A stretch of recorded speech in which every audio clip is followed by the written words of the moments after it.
Welcome to the Hired Gun Podcast with your host, the Hired Gun. First, like, subscribe, share. How you doing, y'all? So, I know I said I was gonna come on today, but I guess something to talk about, and yeah, this won't see me tomorrow.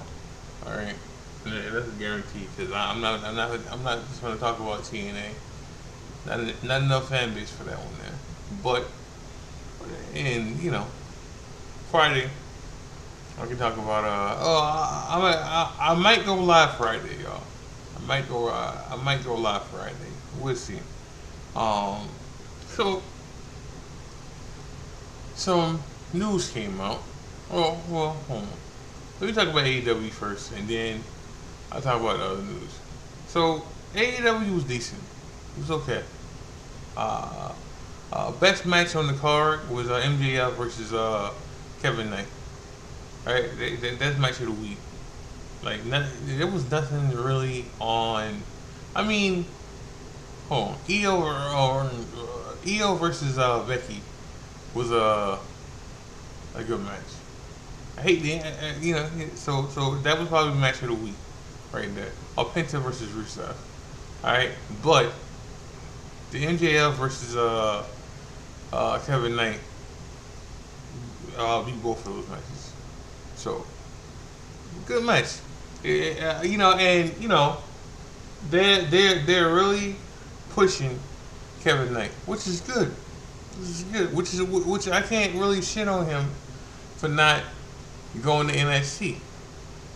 You know, I really can't knock him for going to for not going to NXT and going to AEW because they're pushing him now in AEW. And truth be told, they've always pushed him, right? So I mean, he made the right call. So I'm not gonna knock him for making a decision to go. Now not everybody else is fortunate for that, but it was good. Now next week he's gonna lose. Now they may protect him because next week he's gonna fight Darby Allin, okay? And Darby Allin is a world champion. Now he did say he's gonna do this until the wheels fell off. Which, okay, hold on. Let me be clear about yesterday. I'm done with TNA. The other good match that was good last night was a Darby Allin versus Brody King. Now, I like Brody King. I'm not even from the front. So Brody King reminds me of Kevin Owens. Right? This is a taller, bigger guy. Pause. Alright. But Brody King reminds me of Kevin Owens. Alright. But Kevin Owens is better.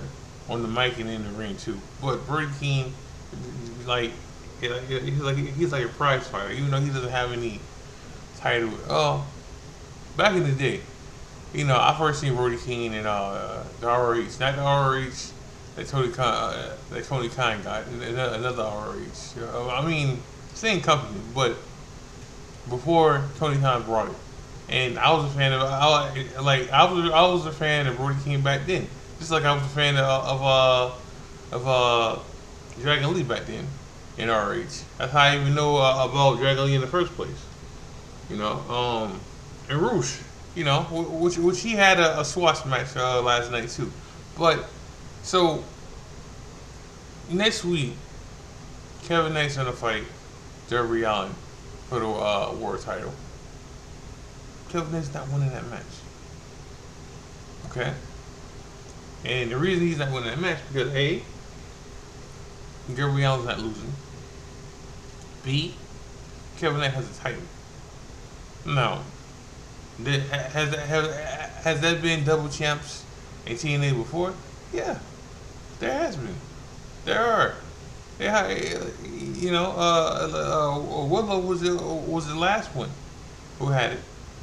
And she won't be the last person to have. She won't be the last, but it wasn't gonna happen because if it was gonna happen, they would have had MJF beat Kevin Knight, and then when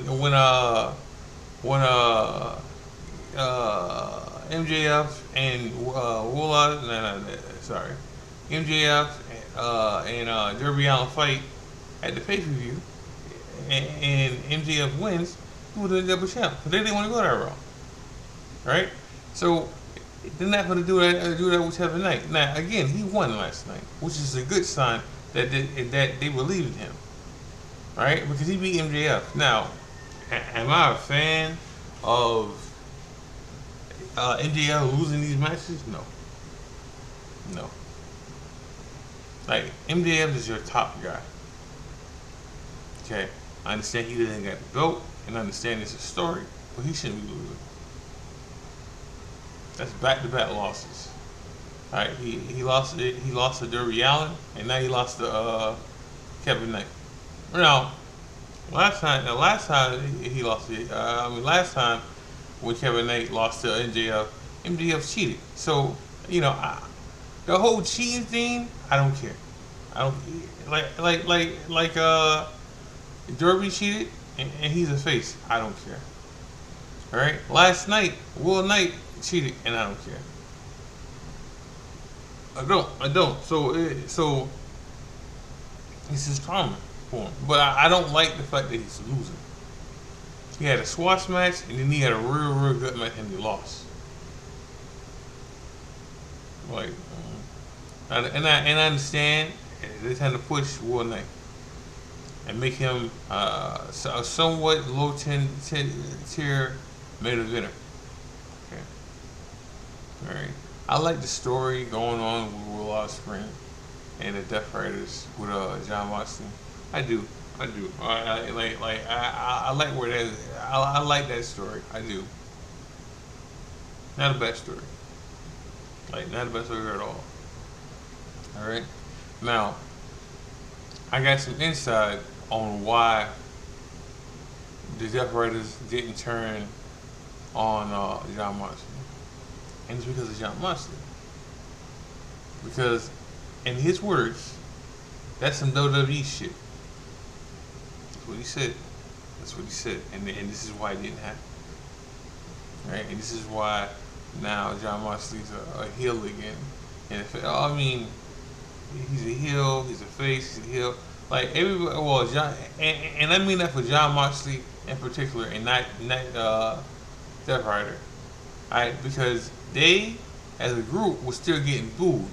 And the only person who didn't cheer was John Moxley.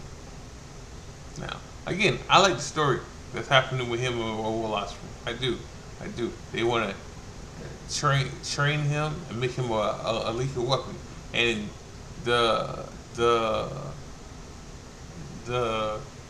in return for this happening, two things are gonna happen with Will Ospreay.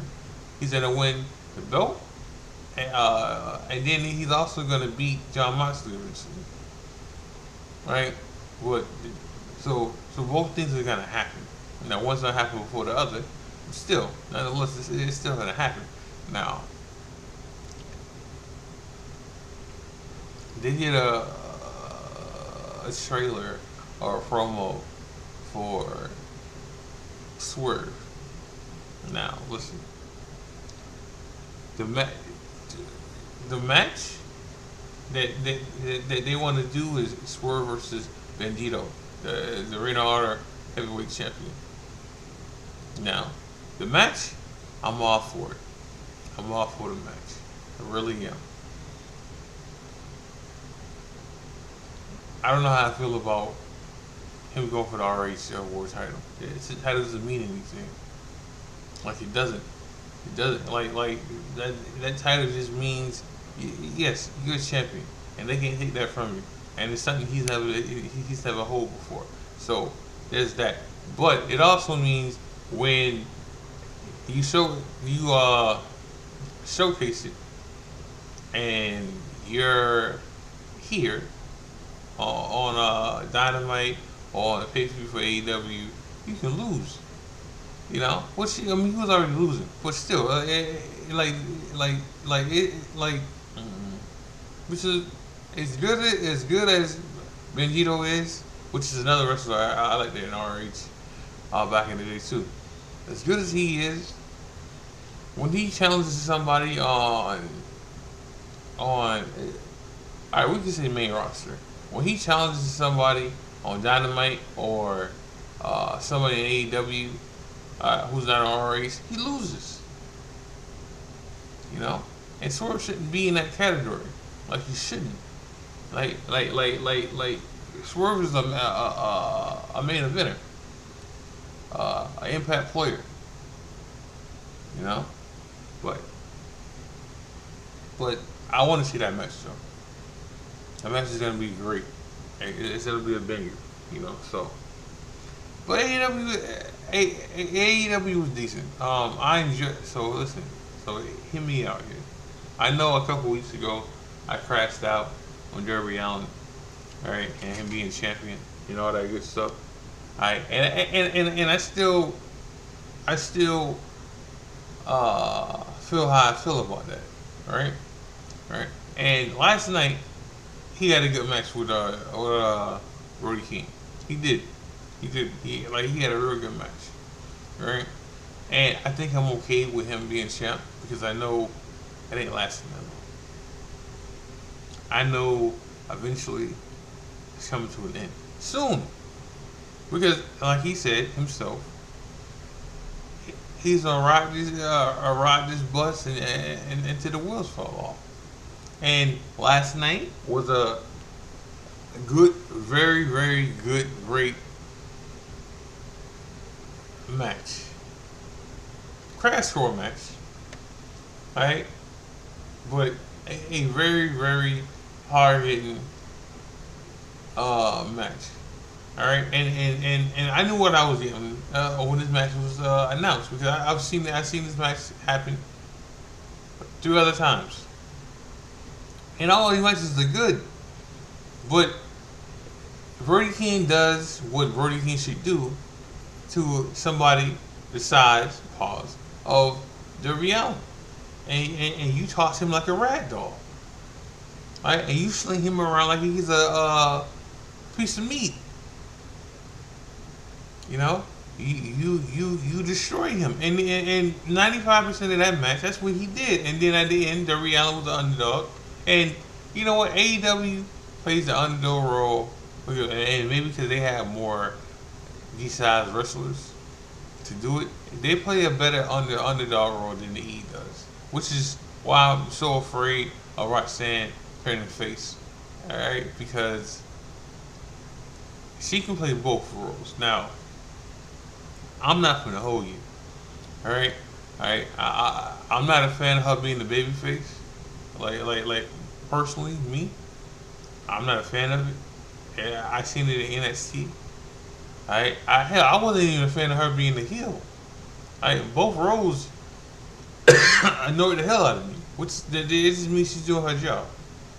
All right, so but when she joined the Judgment Day, she kind of changed it. Like it kind of changed her character changed. She was less bitchy and whiny, and than what she was in NXT. She is, And listen, I said this the other day to Ryan because me and Ryan were talking about this more than anybody else. So Roxanne was mad over last night. Not last night, Monday. Now there's reason for this. Now it ain't just now. One of the reasons is because it was in her hometown. Right, she got a flat that same day. All right, that's one of the reasons she was in her hometown. So she got the hot pop, the cheap pop there. All right, like she really did. Her and Roman got the biggest pops on Monday. Okay, but I'm not going to just say that. She's been getting pops, not how it was Monday, but she's been getting a reaction since she came back. That made since she came back in general, right? Because like I said before, she was the MVP of that Liv versus Stephanie match. She was she was the MVP of that, and she wasn't even in the match, right? And every time they show her now, on TV, like I'm a fan, and everybody else is too. No, but she's gonna be a star. She is. Now, I don't want her to be a face because again, WWE, and it's because of her size, too. But, but I've been thinking about it. I've been thinking about it more about her, in a way because of the fact that so the last time they did somebody like this, it was Selena Vega, right? Right, and Selena messed up a lot in her matches. So I trust Roxanne more than Selena. I do. I do. Selena's a better wrestler. I mean, I'm sorry. Raquel's a better wrestler than Selena. I mean, Roxanne is a better wrestler than Selena. Like, it's not even close, in my opinion. Now, are they the same size when it comes to like built and everything? I mean, Roxanne's a little chubbier, thicker. I mean, not to say chubbier, thicker, but she's a better wrestler. Like she's been a better wrestler because she can wrestle. She's a prodigy, like a prodigy. I'm not saying this. She's saying this, but she is. She's been trained by Boogie T. She's been trained by other people, and she can wrestle. So I think when I was thinking about it the other day, I feel more comfortable with her being a face and being an underdog because she can work it. Because again, she has been over since NXT as a heel, as a face, and as a heel, her heel work is better than her face work because she's cocky with it, because she can wrestle and she can talk on the mic. She has everything. Well, I know who my thumbnail gonna be now, but but she got over last Monday. She got over last Monday, and she won. Now, I know this is a Vince thing more than the Triple H thing when it comes to this, and I got to get into some more stuff like WWE. But like back in the day, if you was in your hometown, you lost. And I said that's more of a Vince thing, but Triple H does it too. He just did it. He just did it recently in Sacramento with Bailey. She was mad over it, and she lost. Hell, she lost Monday too. You know, because she's in that gatekeeper role. Now, when you hear a wrestler um, um, gaslight being the gatekeeper, it's not a good thing sometimes. Like it's not because not especially in WWE. It's not another thing that means you finna fucking lose. That's what that is. Now, speaking of WWE and TKO, I just heard something today that probably one of the reasons why Anderson Black and Selena Vega and Wyatt Six got released because TKO is not a fan of dark characters. So, hear me out here. So, hear me out. So, I'm a fan of Anderson Black. Like a fan. Like I am. I'm a fan. Right? And I like anything he plays. Character wise, I like anything he plays. But you knew what you were signing when you got him. You know, when you signed him back, you knew what you was getting. When you you knew what you was getting when you signed him back. The Wyatt Six stuff, I get it. I understand. I understand. I understand because listen, I'm not a fan of dark characters either. I was never a fan of the Undertaker, which they said the reason you see the Undertaker on TV and when you see him, he's American Badass and not Taker because TKO doesn't like dark characters. That would make sense. Would I like? I don't. Listen, my cup of tea is not dark characters, not comedy characters, and not uh, monsters. And when I say monsters, I don't mean Brock. I don't mean Oba. I don't mean hell. I don't even mean Ross Reed. To a but but to this,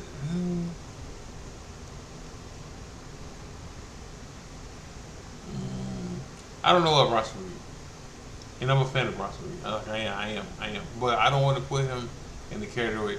That, I don't want to put him in that category that I'm not talking about his character, because in a way, I am talking about his character. I in a way because you know what? At one point, I wasn't a fan of Ross Reed. Like I wasn't. Like when they first when he first was in NXT, wasn't a fan of him. Was it because he portrayed the big guy character, uh, the dumb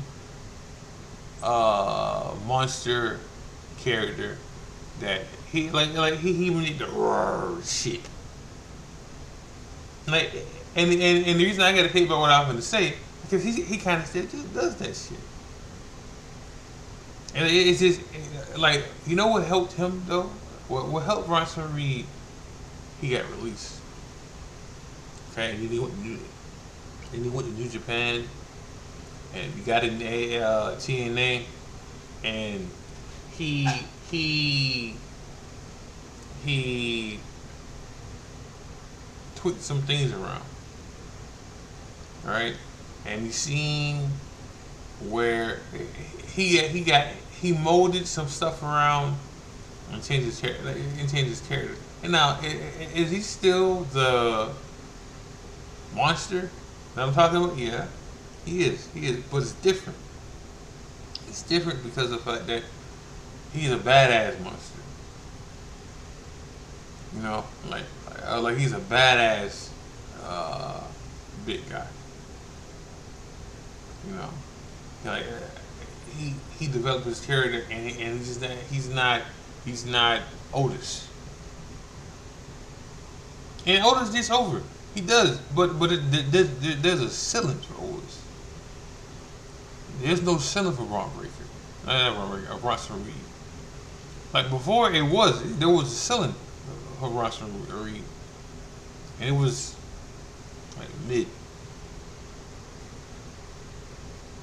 It was mid. Now he's a main eventer. When he comes back, he's gonna be a main eventer. Otis will never be a main eventer. You know, um, but like there's certain people or certain characters that have a ceiling. Like the Wyatt Six had a ceiling. Anderson Black didn't have a ceiling. Like either he was gonna be a mid card or he was gonna be a main eventer. Doesn't mean he was gonna win the belt, but he was gonna be talked about in that ceiling. You know, in that uh, place because Anderson Black was beating people um, in the main event. You know, so but uh, you know TTL didn't like dark characters. Is what's going around right now. Now, something else I got to talk about before I go is Jeff Kennedy Jr. His niece got hired recently, right? And what's going around now? There's two things going. Well, there's two things going around about her. A, it feels like they was forced to sign her because of who her what uncle is, all right, and how she base is in the White House and he's buddy with people and stuff. So he felt like he had to sign her, all right. All right, and then you got some people say, "Oh, that's not true," because people praise her and her work ethic. That's cool. That's cool. But still, now, still, she's gonna have to work hard. Just like Charlotte Flair had to work hard. Just like um, Orton had to work hard because of their name. Like The Rock wasn't The Rock at first. Orton wasn't Orton at first. You know. You know, and I'm not just talking about her. Like they just recently signed Dean Malenko's daughter too, right? Right? She still has to work. David, no, Finn Finley, other son, who's with the birthright kids, all right? That nigga don't have to work. They don't know him. They just know his name. And right now he doesn't even have it. I don't even think he says his like. Well, he does it now. Before he didn't. I didn't even know who that was at first. Like Alexis King, like it doesn't carry his daddy name, right? But he got to work because he can't go with AEW. Which Anderson Black can't go with AEW. Like he can't. Anderson Black's on the TNA. Ain't no way around that. You know. But like when you a netball baby, you gotta work as hard. Like you might get into the business easier, but that doesn't mean you wouldn't be a success. Like the success. Like niggas think about Orton and think about Cody and think about who was it? The Rock here and think about uh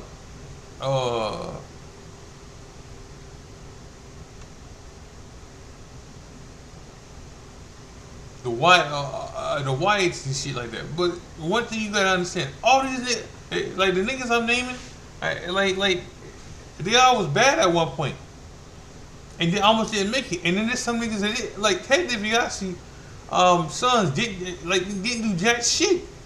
Real Flair has two sons. Now one passed away. Alright, God bless him. So sorry that happened, but he wasn't doing anything in wrestling. Neither one of them did. So oh excuse me. Like you got people who talk about nipple babies like they all make it, and they don't. Like being a nipple baby just means you get a foot in the door. Like being a nipple baby means if whatever you decide to do first, don't, if that doesn't work out, you can always come here. That's what that shit means. Not a bad thing. Not a bad thing. Like, if whatever I decide to do, as a job, and it don't work out, I can always fall back on Windows. Because of my family. Right, so it's not a bad thing. It is, but it also means it also means it doesn't mean that you for the fucking make it, and that's the truth. Roxanne says she's a prodigy because she had family in the business. Right, it doesn't mean she was gonna make it because her size hurt her in the beginning. Okay. Alright, and then, you're not Samoan. But even with that, if The Rock didn't turn it around, The Rock was going to get fucking released. Damn who his dad was. But because in the beginning, it wasn't working out. Or like The Rock had to take a break and come back as a different character, and that shit worked out. And even then, that nigga got booed before. When he left the first time to do movies and he tried to come back, they booed that nigga. And he had to leave again. And then they had to miss him. And he came back and all was forgiven. Right? Same thing with John Cena. Cena was getting booed before he retired. Oh no, I'm sorry. Cena was getting booed before he left for Hollywood. Alright, and then he came back, and it's like it never ever happened. He says, you know what? Because the fans are the fucking heroes. Alright, so I'm in the show with that. Make sure y'all like, subscribe, share. Make sure y'all watch wrestling. Make sure y'all watch E-Feds. Something just dropped before. Like I said, Friday I'm gonna go live. I'm gonna go live for a little while, and then I'm probably just gonna do a show and go from there. Hope to see y'all there. If not, yeah, you can just watch the replay. But this is the High Gun Podcast with the High Gun. God bless, love y'all. I'm out.